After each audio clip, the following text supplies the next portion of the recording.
Assalamualaikum warahmatullahi wabarakatuh.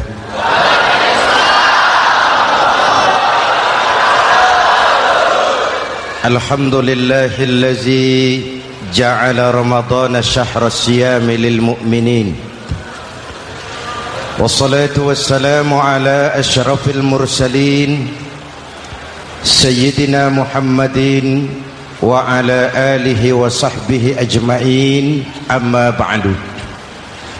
Para ulama yang saya muliakan, para pejabat baik sipil maupun militer yang saya hormati, alhamdulillah malam ini atas izin Allah, mudah-mudahan yang kita laksanakan ini merupakan bagian dari amal ibadah kita di bulan suci Ramadan ini.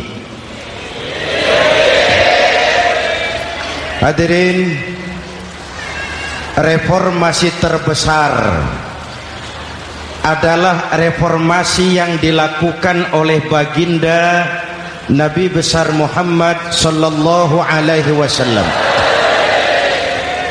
23 tahun merombak satu bangsa biadab menjadi bangsa beradab, merombak umat yang terpecah belah menjadi umat yang bersatu, merombak masyarakat yang tenggelam dalam kemusyrikan menjadi umat yang bertauhid.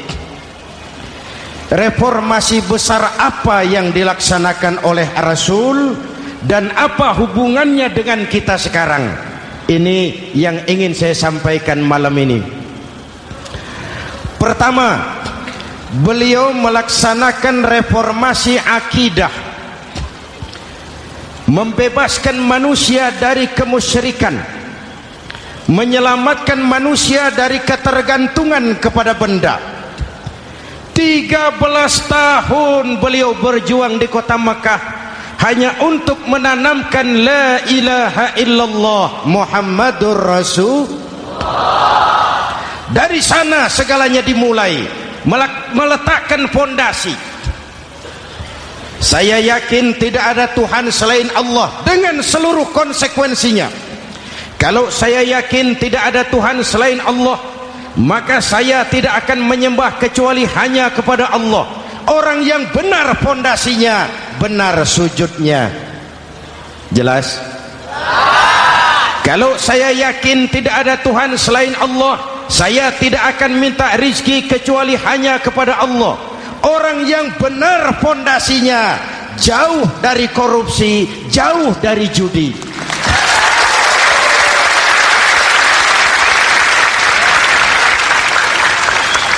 Kalau saya yakin tidak ada Tuhan selain Allah, saya tidak akan menggantungkan hidup kecuali hanya kepada Allah.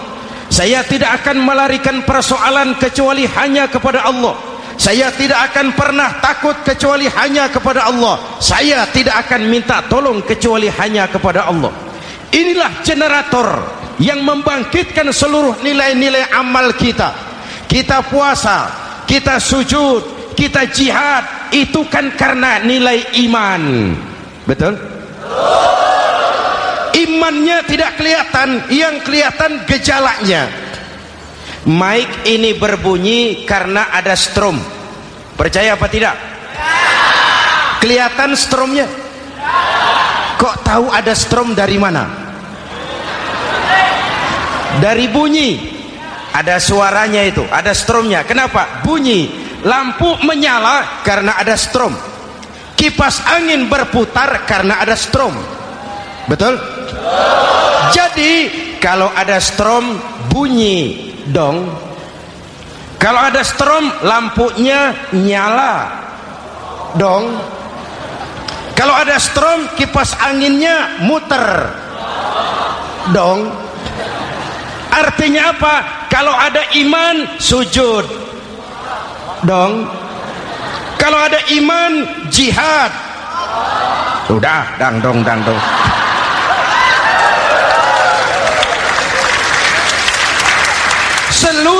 amaliyah kita hanya refleksi dari nilai-nilai keimanan, maka dimulai dengan fondasi.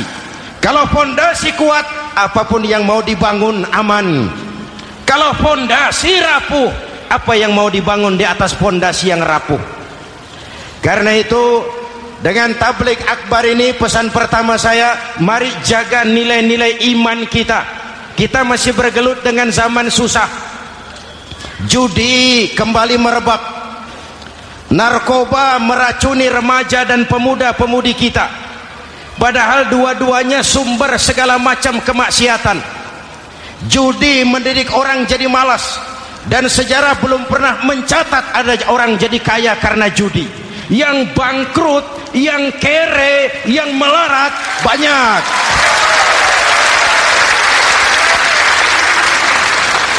Makanya saya bersyukur di sini nggak ada yang judi. Nggak ada, mana saya nggak lihat di sini. Entahlah kalau di luar sini.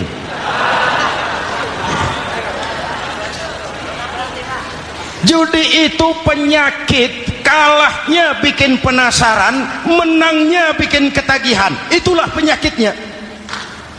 Makanya lebih baik makan singkong betulan daripada makan roti mimpi. Ayo, makan singkong betulan, makan roti mimpi, lebih baik mana? Lebih baik makan roti betulan, Mas. Maksud saya, uang 4-5 ribu rupiah itu daripada belikan togel, daripada dibelikan pakong, daripada dibelikan macam-macam undian judi, lebih baik dibelikan beras, makan sama-sama. Hadirin yang saya hormati, karena iman kita hidup, untuk iman kita berjuang, dalam iman kita ingin kembali menghadap Allah Subhanahu. Dahulu pun orang-orang tua kita berjuang memerdekakan negeri tercinta ini. Apa faktor penggerak utamanya? Iman.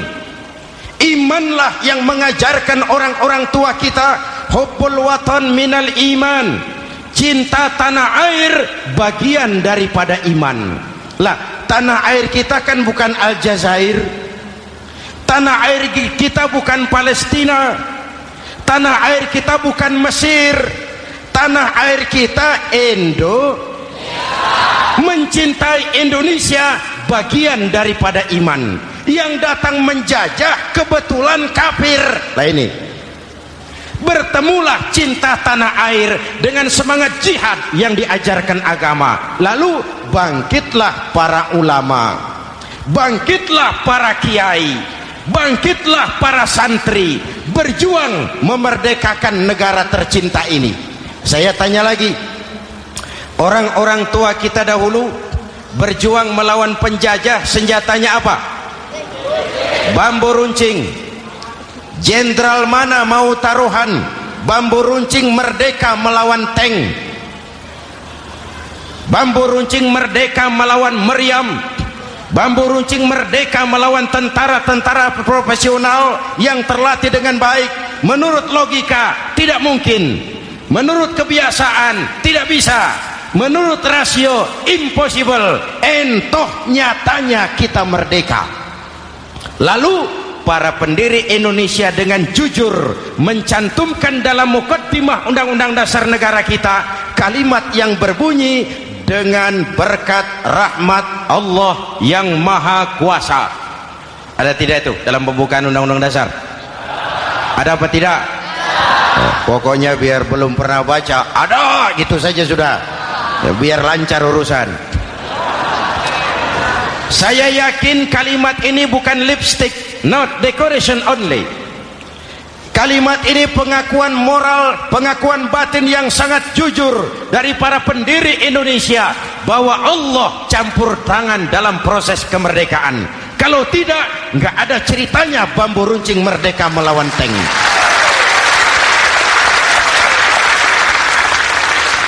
Kalau dulu iman untuk merebut kemerdekaan, sekarang iman untuk mengisi kemerdekaan. Betul? Betul? Karena itu jaga nilai-nilai iman, jangan tidur.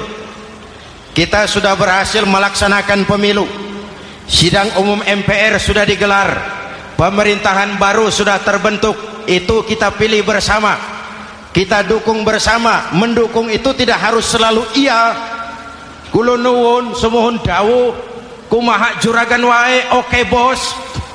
Mendukung tidak harus selalu iya, mendukung juga memberikan saran, kritik, perbaikan. Kenapa? Di mana-mana di dunia ini kekuasaan cenderung mau menang sendiri, kekuasaan cenderung untuk korup. Karena itu kalau kita cinta kepada pemerintah, kita harus mengawasi jalannya pemerintahan kita ini.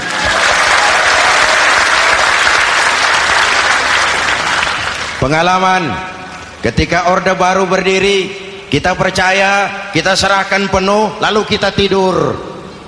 Akhirnya kita jadi susah sendiri. Betul? Umat Islam tidak boleh jatuh dua kali di tempat yang sama. Hari ini lewat sini jatuh wajar, belum tahu barangkali. Besok lewat sini lagi jatuh lagi, goblok tenan gitu. Masa jatuh dua kali di tempat yang sama itu bagaimana? Hadirin yang saya hormati, nilai-nilai iman, intan paling mahal, mutiara paling berharga, tidak lain nilai iman.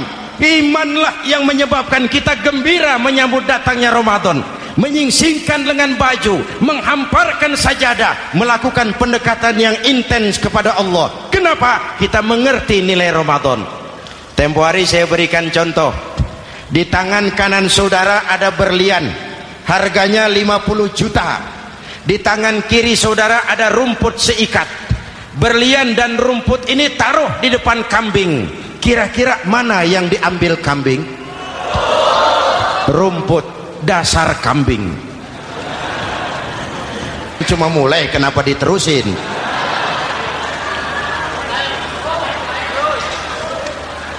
Hadirin yang saya hormati, jaga iman baik-baik, wariskan kepada anak-anak kita. Mereka harapan kita semua, mereka masa depan Indonesia. Akan bagaimana Republik Indonesia, bahkan akan bagaimana Islam di Republik Indonesia 20, 30, 40 tahun yang akan datang. Anak-anak kitalah jawabannya.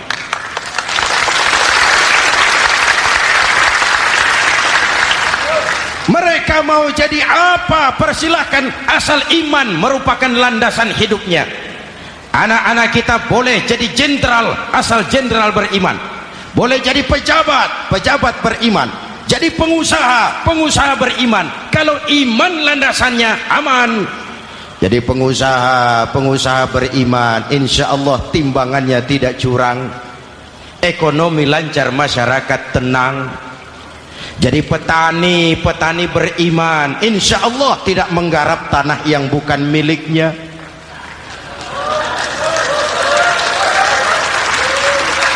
Jadi pejabat, pejabat beriman, insya Allah korupsinya sedikit.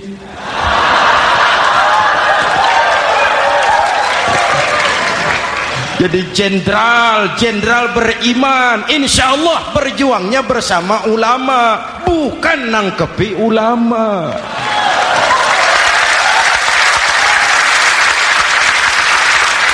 Jadi teknokrat, teknokrat beriman, jadi pengusaha, pengusaha beriman, jadi seniman, seniman beriman, jadi maling.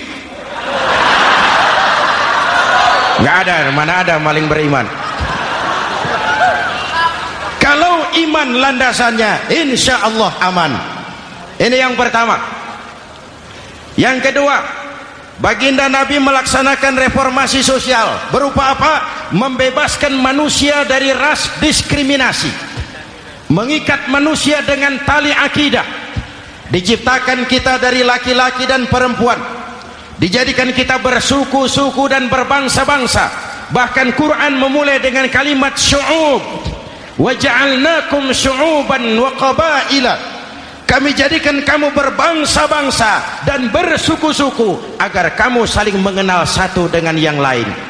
Saya ingin mengulangi imbauan saya, mari kita tingkatkan kerukunan, 3 macam kerukunan. Pertama, pertama, rukun antar umat seagama. Sesama muslim harus rukun. Ya Pak? Ya Bu?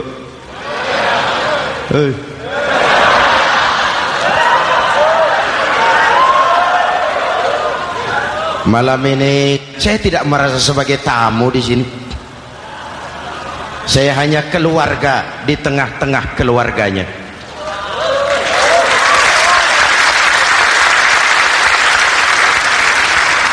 Di sepanjang Jawa kah saya, ke Sumatera kah saya, ke Kalimantan saya, ke Sulawesi saya, ke Irian Jaya saya, kemana saja saya pergi, di mana saja saya berada, saya hanya keluarga di tengah keluarganya. Sebagai muslim kita terikat akidah, sebagai bangsa kita punya komitmen, kita ingin bersatu nusa, satu bangsa, satu. Inilah kita. Hadirin yang saya hormati, rukun antar umat seagama. Hura-hura pemilu sudah lewat, ekses-eksesnya harus kita hilangkan. Boleh jadi kemarin-kemarin karena berbeda kaos sama teman gak teguran. Yang sudah, yang penting sekarang ke depan. Sudah capek kita rakyat diobok-obok. Sudah datang saatnya kita meluruskan saf, merapatkan barisan, menggalang semangat kebersamaan. Rukun antar umat seagama. Begitulah malam ini saya hadir di tengah keluarga sendiri. Yang mengikat kita apa? Akidah. Di masjid kita ditemukan, dan inilah simbol kehidupan umat. Tadi kita sholat isya dan tarawih di sini, menghadap ke arah yang sama, menyembah Allah Tuhan yang sama, melakukan gerak yang sama, membaca bacaan yang sama, dengan bahasa yang sama. Betul? Tapi kita datang dari segala penjuru. Kita datang dari sebelah lor, sebelah kidul, sebelah wetan, sebelah kulon. Di sini di masjid ini kita menghadap ke arah yang sama. Kita yang hadir di sini boleh jadi ada yang dari Sumatera, Kalimantan, Sulawesi, Irian Jaya, tapi kita adalah Indonesia. Jelas? Jelas? Saya sering kasih contoh, coba kalau sholat pakai bahasa masing-masing, ramai masjid, bingung malaikat. Ini Indonesia ramai karena tiap provinsi sholat pakai bahasa masing-masing. Kalau Riau bicara sendiri, Ambon bicara sendiri, Aceh bicara sendiri, Irian bicara sendiri, ramai masjid. Jelas? Jelas? Yang imam pakai bahasa Indonesia, takbir, Tuhan yang maha besar. Gagah sekali, bingung malaikat. Kembali kita kalau sholat pakai bahasa masing-masing. Betapa ramainya masjid. Itu cermin dari bangsa yang tidak bisa menjaga kesatuan dan persatuan. Uni Soviet almarhum Al-Mal'un itu negara adidaya, negara adikuasa, bersama-sama dengan Amerika menjadi polisi dunia. Tetapi kemudian dihantam oleh glasnost yang kebablasan. Gorbachev terpental, Soviet pecah jadi negara kecil berkeping-keping. Mimpi mengembalikan Soviet seperti dulu.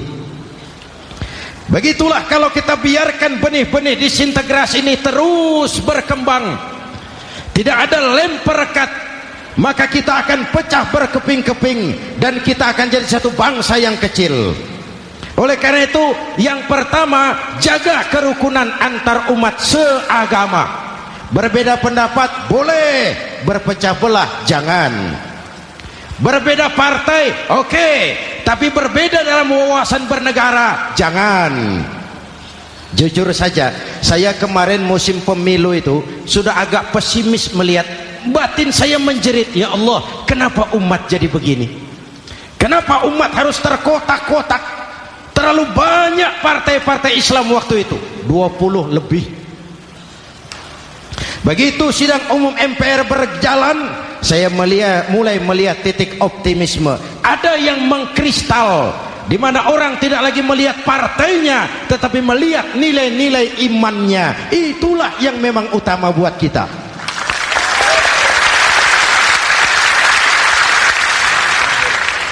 Ini yang pertama, rukun antar umat seagama. Yang kedua, rukun antar umat beragama. Beberapa hari yang lalu ada kejadian yang mengenaskan di Jakarta Timur, Cipayung. Peristiwa penyerbuan Yayasan Dolos. Hadirin yang saya hormati, kita tentu menyesalkan kejadian itu. Kita tidak bisa menyetujui tindakan main hakim sendiri. Kita berharap pemerintah bukan hanya bisa menangkap pelakunya, tapi juga yang tidak kalah pentingnya mengusut akar permasalahannya.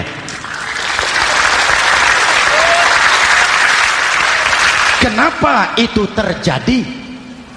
Kalau cuma pelakunya yang ditangkap, akar permasalahannya tidak selesai, saya khawatir terulang lagi di tempat lain. Inilah yang terpenting, menjaga kerukunan antar umat beragama, saling menghormati, saling menghargai. Jangan melakukan kamuflase, jangan melakukan tindakan-tindakan yang rawan dan peka. Misalnya umat Islam membangun masjid di tengah perkampungan orang Kristen, padahal tidak ada Islamnya di situ. Itu bisa menimbulkan kerawanan. Atau sebaliknya, membangun gereja di tengah perkampungan umat Islam yang tidak ada Kristennya di situ. Atau sebaliknya, mereknya kegiatan sosial, mereknya kegiatan kemanusiaan, tapi isinya penyebaran agama kepada orang yang sudah beragama. Itu pun bisa menimbulkan kerawanan. Jelas? Maka yang besar jangan mau menang sendiri, yang kecil harus tahu diri. Jelas? Mari saling menghormati, mari saling menghargai dalam batas lakum dinukum. Menangkap pelakunya penting, mengusut akar permasalahannya itu pun tidak kurang pentingnya. Hadirin yang saya hormati, Islam agama toleran, baik dari prinsip ajarannya maupun dari sikap umatnya. Islam agama yang rahmatan lil alamin. Kita punya kewajiban untuk membuktikan bahwa Islam bukan merupakan ancaman. Islam adalah alternatif. Islam adalah solusi. Islam bukan ancaman. Yang hadir di sini bukan perusuh, bukan umat biang kerok. Ini umat yang cinta damai.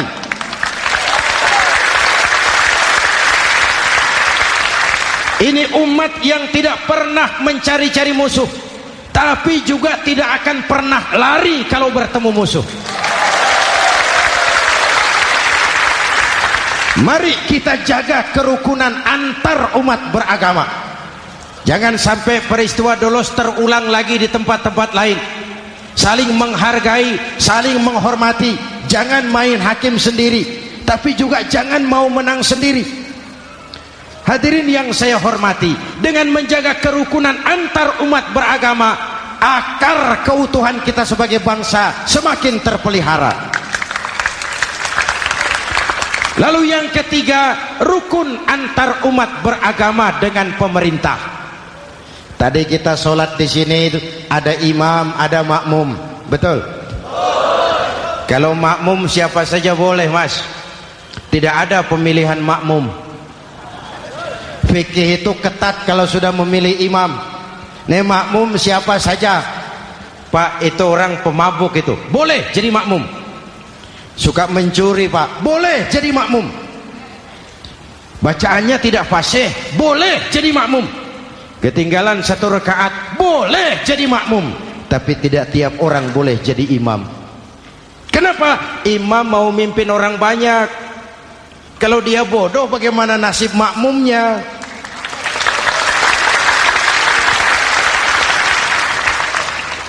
Ada kata ibunya sudah.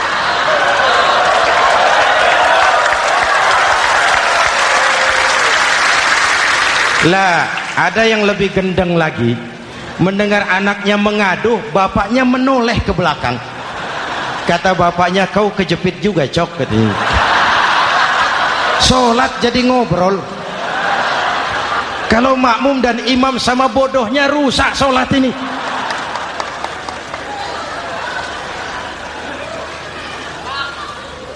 Hadirin yang saya hormati,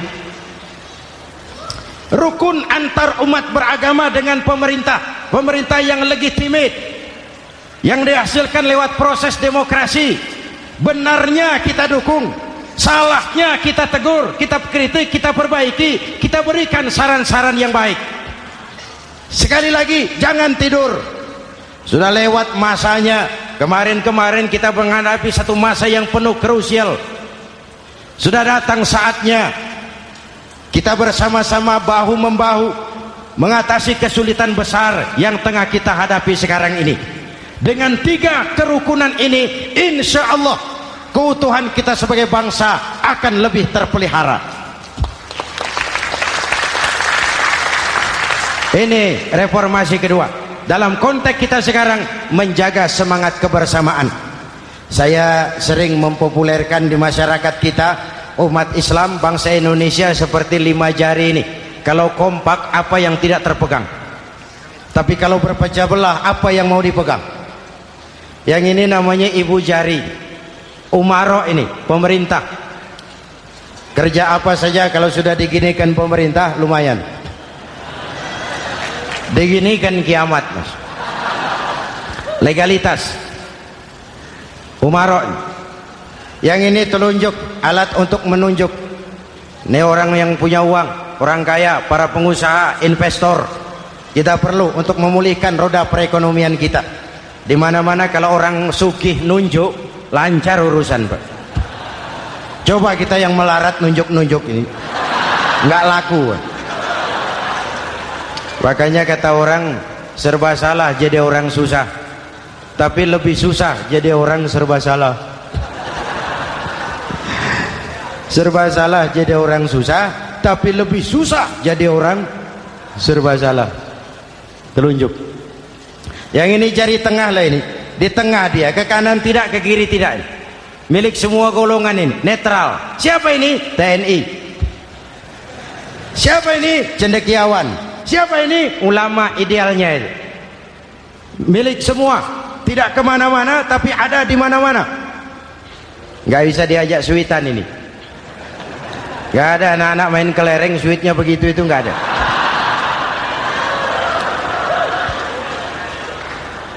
Ini jari manis.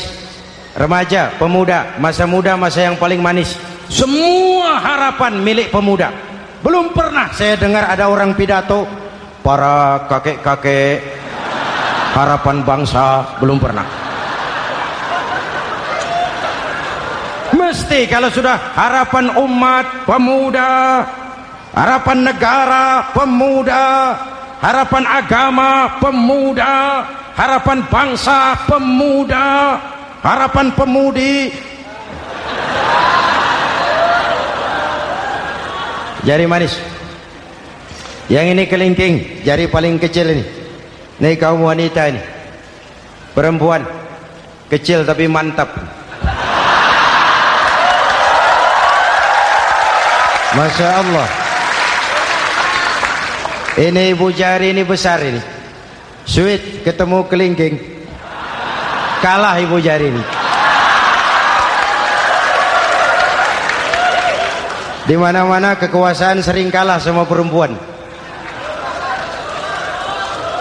Siapa yang mendorong-dorong Nabi Adam memetik pohon buah khuldi? Kelingking. Kelingking. Kelingking. Julius Caesar tunduk kepada Cleopatra. Siapa Cleopatra? Kelingking. Napoleon, singa daratan Eropa, the Lion of Europe, luas kekuasaannya, hebat tentaranya, bertekuk lutut di bawah kaki Margaret Josephine. Kelingking.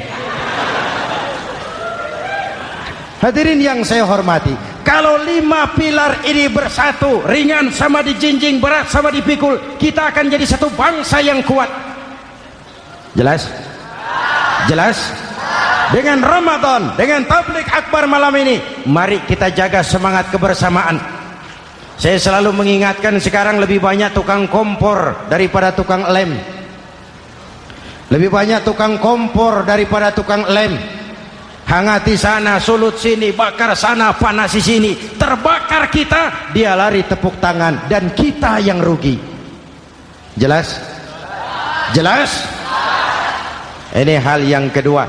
Reformasi sosial mengikat manusia dengan tali akidah, mempersaudarakan manusia dari manapun orang datang, apapun warna kulitnya, dari suku apapun ia dilahirkan, kalau akidahnya sama, itulah saudara kita.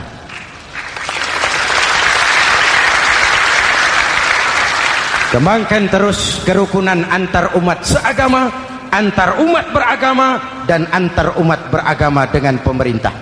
Muslim bagaikan satu tubuh. Jikalau yang satu sakit, yang lain ikut merasakan sakit. Muslim bagaikan sebuah bangunan, yang satu sama lain harus saling memperkuat. Ada yang jadi tiang, tentu. Ada yang jadi pintu, memang. Ada yang jadi genteng, iya. Tapi satu sama lain harus saling memperkuat. Tidak bisa genteng ngomong sama tiang. Kata genteng, saudara tiang, kamu sih enak. Saya setengah mati, kata genteng. Hujan kehujanan, panas kepanasan, kadang-kadang anak-anak nakal saya dilontari batu, kata genteng. Yang jadi tiang ngomong lagi, kata tiang, saudara genteng, jangan sembarangan kalau ngomong. Kamu kira kamu bisa nongkrong di atas? Itu gara-gara siapa, genteng? Aku yang topang dari bawah, kata tiang. Kamu jadi anggota DPR, jadi anggota MPR, jadi pejabat, kami rakyat yang angkat.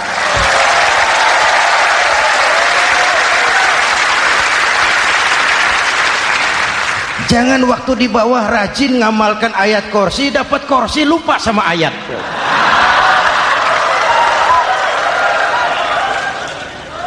Mari ringan sama kita jinjing, berat sama kita pikul, duduk ya kita sama rendah, berdiri kita sama tegak. Tidak ada warga negara kelas 1 di Republik ini. Ini reformasi kedua. Yang ketiga, reformasi menegakkan keadilan, menyelamatkan manusia dari kezaliman. Sebelum Islam datang, sebelum Rasul datang, manusia dibedakan oleh hartanya, manusia dibedakan oleh warna kulitnya, manusia dibedakan oleh keturunannya. Beliau dengan tegas mengajarkan, innallaha la yanzuru ila suwarikum wala ila amwalikum walakin yanzuru ila qulubikum wa a'malikum. Allah tidak melihat potonganmu, Allah tidak melihat hartamu. Yang Allah lihat itu hatimu dan amal perbuatan.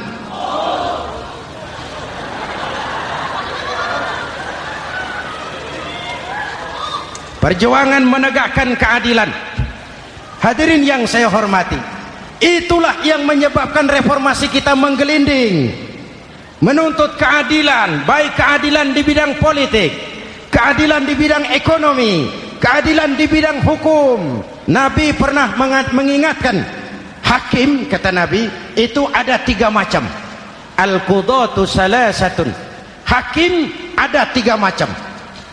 1 di surga, 2 di neraka. Hadirin yang saya hormati, siapa yang hakim ke surga itu? ada hakim yang tahu tentang kebenaran, lalu siap melaksanakan kebenaran itu, menghukum dengan kebenaran apapun resikonya, walaupun dimusuhi atasannya, walaupun bertentangan dengan nuraninya, karena itu orang yang dia sukai, tapi dia tetap melaksanakan hukum. Hakim yang mengerti tentang kebenaran sesuatu lalu melaksanakan hukum dengan kebenaran itu yang akan sampai ke surga.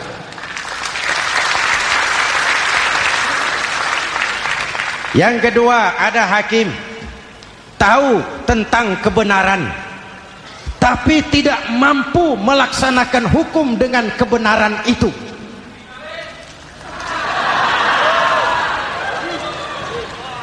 Tahu sesuatu itu benar tetapi tidak punya nurani untuk membela kebenaran, mengetahui kebenaran tapi tidak berdaya untuk memperjuangkan kebenaran, akhirnya hukum dikebiri, yang salah jadi benar, yang benar jadi salah. Itulah realita yang kita rasakan selama ini. Yang baca Quran dengan suara merdu dapat piala, yang mengamalkan Quran dengan konsekuen dapat penjara, yang berteriak-teriak menegakkan keadilan dianggap aneh, yang korupsi habis-habisan hidup terhormat.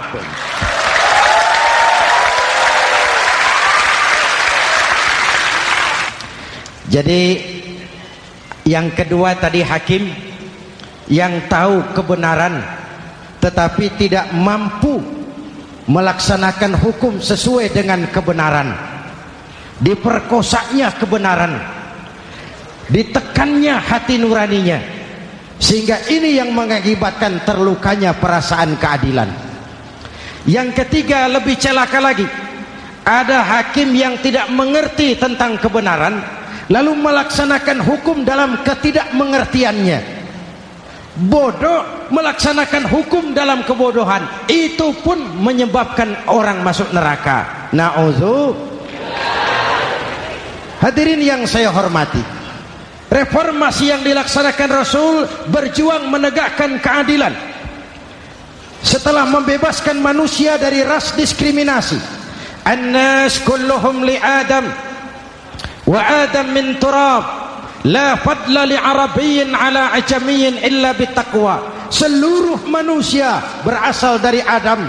Adam diciptakan dari tanah dan tidak ada kelebihan Arab dengan yang bukan Arab kecuali dengan takwanya. Nah, saya masih ingat sebuah cerita. Mau dengar?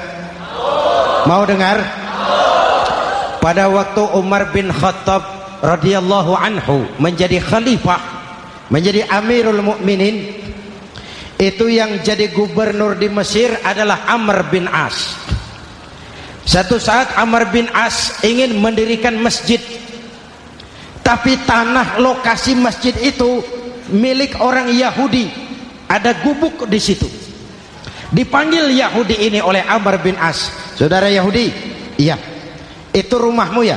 Iya. Sudah tahu belum? Belum. Ya memang saya belum kasih tahu.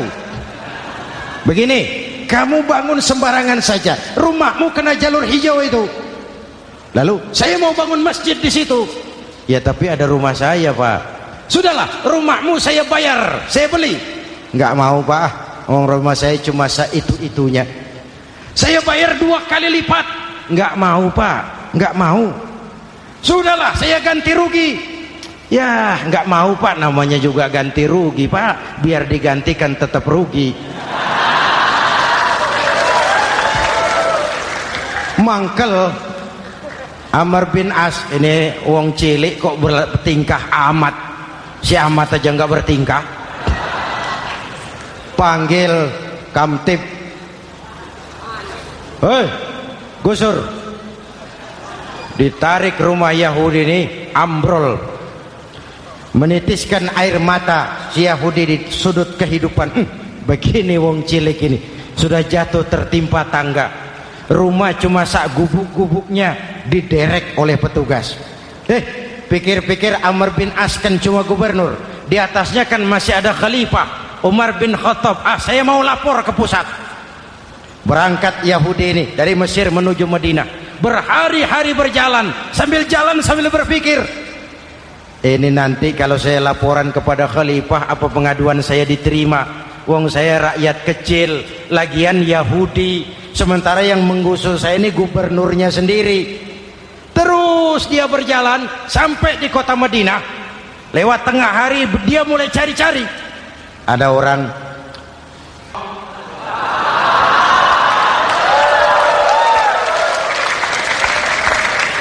itu pengawalnya, pakaian kebesarannya malu dan takwa. Pengawalnya orang-orang lemah tidak berdaya.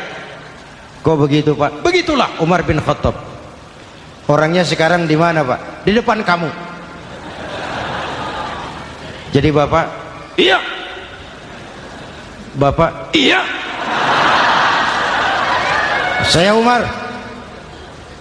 Ada apa, Mas? Oh, yang datang dari Semarang waktu itu. Gini loh, Pak, saya mau menuntut keadilan. Keadilan kenapa? Gubernur Bapak Amr bin As itu, Pak, zalim. Kenapa dia? Gubuk saya main tarik saja runtuh. Saya nggak punya rumah lagi, wong saya ini golongan makmur, cuma rumah sama sumur. Lalu untuk apa? Katanya dia mau bangun masjid di situ, Pak. Dipaksanya rumah kamu ditarik sampai runtuh. Iya. Yahudi. Ya, Pak. Itu ada tempat sampah ya. Betul, Pak. Di situ banyak tulang unta. Coba kau cari satu tulang unta bawa ke sini. Bingung Yahudi. Pak, saya jauh-jauh dari Mesir ke sini ini mau cari keadilan. Kalau tulang unta di Mesir juga banyak, Pak. Sudahlah, kau ambil saja tulang itu. Berangkat Yahudi penuh tanda tanya, ambil sebuah tulang unta, diberikan kepada Khalifah Umar bin Khattab. Tulang ini diambil, Umar hunus pedangnya, dengan ujung pedang dibuat garis lurus di atas tulang unta itu. Rak. Selesai. Yahudi, iya Pak, sekarang kau kembali ke Mesir, serahkan tulang ini kepada Umar bin Amr bin As. Makin bingung Yahudi, jauh-jauh datang kemari kira mau dapat keadilan, cuma dapat tulang. Ya sudahlah, namanya wong cilik. Berangkat dia pulang ke Mesir, berhari-hari sampai di Mesir. Pak Gubernur, ya, lapor. Ada apa Yahudi? Saya dari pusat. Loh, kamu dari Madinah? Iya Pak. Ngapain sih kamu ke sana-sana? Nuntut keadilan. Kamu bertemu khalifah? Ketemu Pak. Terus tulang.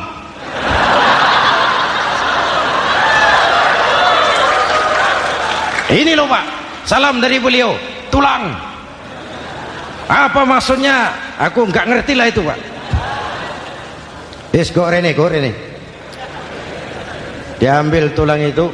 Amr bin As melihat ada garis lurus dengan ujung pedang, gemetar badannya, keringat bercucuran.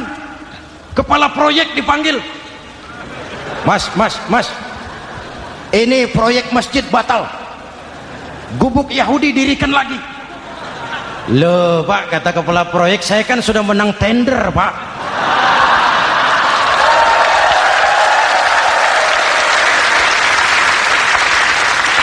Wes, nggak ada urusan, sampean mau menang mau kalah tender, proyek batal. Itu gubuknya Yahudi dirikan lagi. Yahudi makin bingung. Ada gubernur dapat tulang gemeter. Pak Gob, ya, sebenarnya apa yang terjadi? Apa-apa. Kamu sedikit-sedikit main pusat.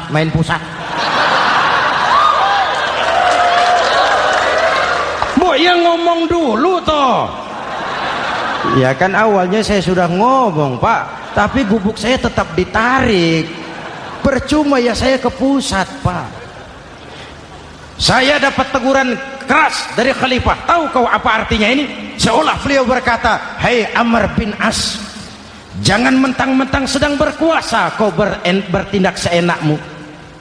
berlaku lurus dan adillah kamu seperti lurusnya garis di atas tulang ini.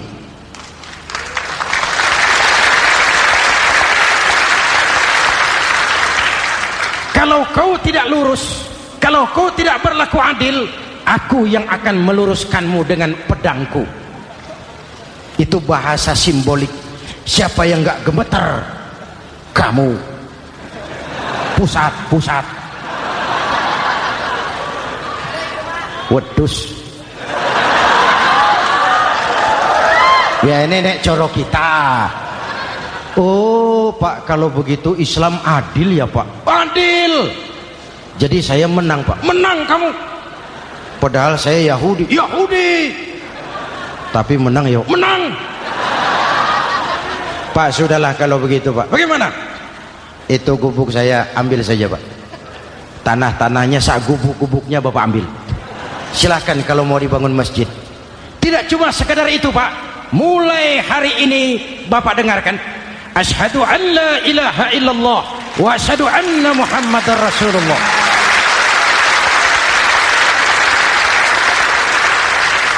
Yahudi bisa menang perkara menghadapi gubernur.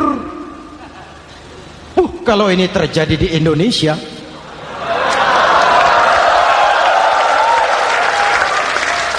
amin. Oke, lalu siapa pemimpin adil itu? Setiap kita kan pemimpin. Presiden pemimpin di negaranya, gubernur pemimpin di provinsinya, bupati pemimpin di kabupatennya, Pak Camat pemimpin kecamatannya, Pak Lurah pemimpin di kelurahannya, suami pemimpin di rumah tangganya, anak muda pemimpin bagi dirinya. Dan setiap kita akan dimintakan tanggung jawab. Anak muda pemimpin buat dirinya, nanti diminta tanggung jawab. Kakimu kau bawa jalan kemana? Tanganmu ngambil apa? Lidahmu bicara apa? Matamu menteleng, apa yang dilihat? Seluruhnya akan dimintakan pertanggungan jawab. Marilah kita jadi orang yang adil kepada diri, kepada keluarga, dan akhirnya kepada masyarakat, bangsa dan negara. Hadirin yang saya hormati, satu ayat yang sering dibaca pada akhir khutbah khatib Jumat, innallaha ya'muru bil adli wal ihsan. Allah memerintahkan kamu berlaku adil dan berbuat ihsan. Tidak sekadar adil tapi ihsan. Ihsan nilainya lebih tinggi dari adil. Contoh, nak, tolong taruh telur itu di pinggir meja. Anak yang adil apa adanya, ditaruh telur di pinggir meja. Anak yang ihsan lain. Lah iya, perintahnya sih di pinggir meja, tapi kalau pas di pinggir meja kan jatuh ke bawah, ke tengah sedikit. Ini ihsan. Oleh karena itu, mari, perjuangan menegakkan keadilan masih panjang. Jalannya tidak lurus bertabur bunga, menanjak menurun, banyak onak dan duri. Namun seperti yang dikatakan seorang tokoh, masih Napoleon, kalau ada 1000 orang penegak keadilan, saya satu dari yang 1000 itu. Kalau ada 100 penegak keadilan, saya juga satu dari yang 100 itu. Kalau ada 10 orang menegakkan keadilan, saya juga satu dari yang 10 itu. Kalau hanya 1 orang yang menegakkan keadilan, maka sayalah yang 1 itu. Tetap konsisten berjuang menegakkan keadilan, walaupun besok langit akan runtuh, walaupun besok akan kiamat, keadilan tetap harus ditegakkan. Ini reformasi yang ketiga, menegakkan keadilan, mengayomi masyarakat dengan hukum yang tegas. Dan Rasul menjadi contoh. Ini yang hebat. Misalnya beliau berkata, wallazi nafsi biyadihi law anna Fatimah binti Muhammadin sarqat laqata'a Muhammadun yadaha. Demi Allah, andai kata Fatimah putri Muhammad mencuri, jangan orang lain, Muhammad sendiri yang akan memotong tangannya. Hukum berwibawa, masyarakat terlindungi. Kenapa? Nabi jadi contoh. Jelas? Beliau mengajarkan orang beramal. Kepada putrinya beliau mengatakan apa? I'mali ya Fatimah, i'mali fa inni la ughni anki minallahi syai'a. Fatimah, beramal kau. Fatimah, beramal kau. Fatimah, solat kau. Fatimah, puasa kau. Fatimah, zakat kau. Fatimah, haji kau. Kalau kau tidak beramal Fatimah, aku ayahmu Rasulullah tidak akan sanggup membelamu di akhirat nanti. Ini keadilan. Tidak mentang-mentang putri kesayangan Nabi lalu sudah Fatimah kamu nggak sholat nggak apa-apa, nanti di akhirat ada papi. Jauh dari semangat nepotisme.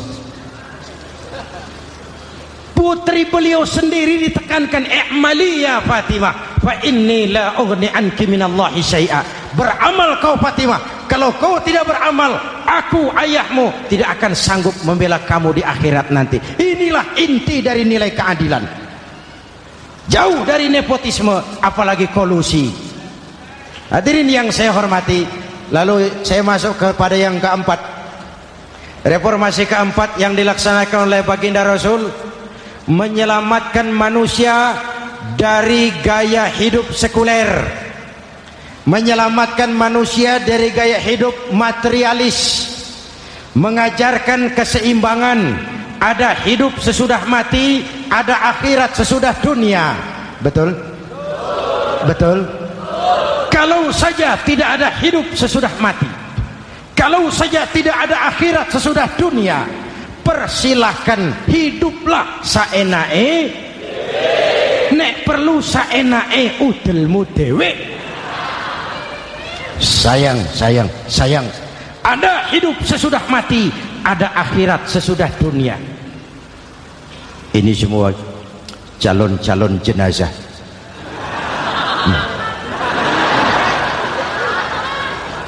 Calon lurah belum tentu jadi lurah. Calon gubernur, yang antri panjang. Calon menteri, mimpi. Calon jenazah pasti. Betul? Karena ada hidup sesudah mati, ada akhirat sesudah dunia. Ini jadi rem. Saya kepengen kaya, tapi kalau menipu orang bagaimana dikubur? Saya kepengen naik pangkat, tapi kalau memfitnah orang bagaimana di akhirat? Melahirkan disiplin. Tujuan keyakinan akhirat mewarnai cara kita hidup di dunia. Hadirin, mari kita berdoa. Semoga semua yang hadir di sini dikuatkan iman dan Islam, dikokohkan kesatuan dan persatuan, dimurahkan rezeki untuk meningkatkan ibadah. Al-Fatihah. Bismillahirrahmanirrahim. Alhamdulillahirabbil alamin. Arrahmanirrahim. Maliki yaumiddin. Iyyaka na'budu wa iyyaka nasta'in. Ihdinas siratal mustaqim. Siratal ladzina an'amta 'alaihim ghairil maghdubi 'alaihim waladdallin. Amin. Nanti di akhir doa sama-sama kita kumandangkan kalimat tauhid. Bismillahirrahmanirrahim. Amin. Alhamdulillahirabbil alamin. Allahumma salli wa sallim mubarak ala sayyidina Muhammadin wa ala alihi wa sahbihi ajma'in. Allahumma rabbana taqabbal minna salatana wa siyamana wa qiyamana wa takhashu'ana wa ta'abbudana wa tammim taksirana ya arhamar rahimin. Allahumma ja'alna minas su'ada'il maqbulin wa la taj'alna minal ashqiya'il mardudin. Ya Allah, dengan sepenuh perasaan dan pengharapan, dengan segala kerendahan dan kelemahan, kami bermohon kehadirat-Mu. Tautkan hati kami bangsa Indonesia, satukan langkah kami untuk menata hari esok yang lebih baik. Karuniakan kami pemimpin-pemimpin yang takut kepadamu dan sayang kepada kami. Berikan mereka kekuatan zahir dan batin untuk membawa kami rakyat dan bangsa Indonesia keluar dari kesulitan besar ini menuju masyarakat yang adil dalam kemakmuran dan makmur dalam keadilan di bawah naungan ridha-Mu. Ya Allah, selamatkan kami dari perpecahan, selamatkan kami dari pertikaian, selamatkan kami dari bahaya kemunkaran dan kezaliman. Rabbana hab lana min azwajina wa dhurriyyatina qurrata a'yun waj'alna lil muttaqina imama. Afdalu ma qultuhu ana wan nabiyyuna min qabli la ilaha illallah.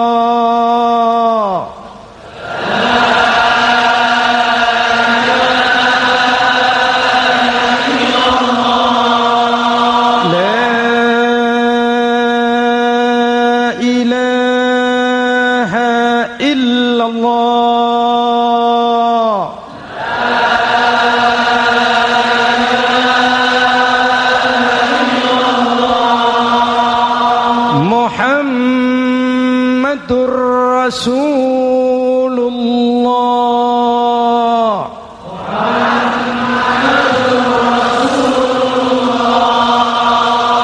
Amin. Sallallahu alaihi wa alihi wa sallam. Kalimatu haqqin 'alaiha nahya wa 'alaiha namut wa 'alaiha nub'atsu insyaallah minal aminin.